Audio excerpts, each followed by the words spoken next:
गजबे नजारा लागता बोलबम के नारा लागता गेरुआ डहर समय सभे रंगल बहुते प्यारा लागता गजबे नजारा लागता बोलबम के नारा लागता गेरुआ डहर समय सभे रंगल बहुते प्यारा लागता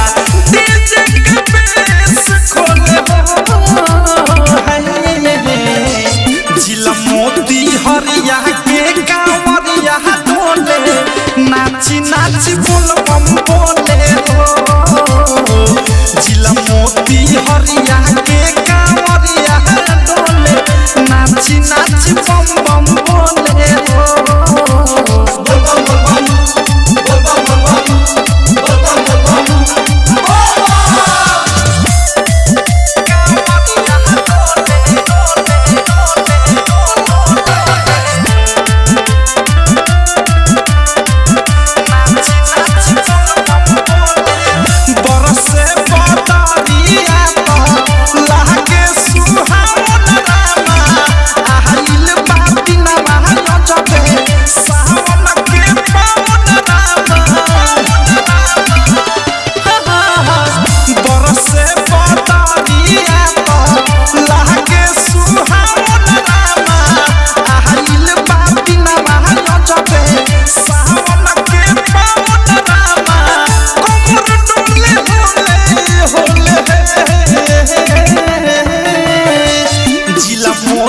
हरिया के कांवरिया डोले नाची नाची बोलबम बोले हो जिला मोती हरिया के कांवरिया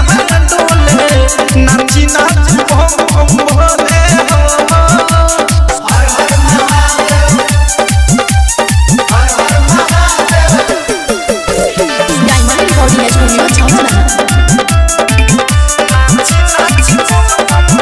भैया भाभी संगे अंकल आंटी डोले दू दू गो लोटिया संगे कांवर के घंटी डोले भैया भाभी संगे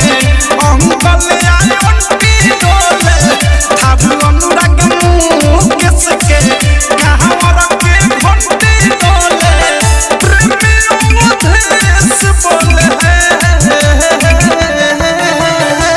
जिला मोती हरिया के कांवरिया डोले नाची नाची बोलबम बोले हो जिला मोती हरिया के कांवरिया डोले नाची नाची बम बम बोले हो गजबे नजारा लागता बोलबम के नारा लागता गेरुआ डहर समय सभे रंगल बहुते प्यारा लागता डीजे के बेस खोले जिला मोती हरिया के कांवरिया डोले नाची नाची बोलबम बोले हो जिला मोती हरिया के कांवरिया डोले नाची नाची बम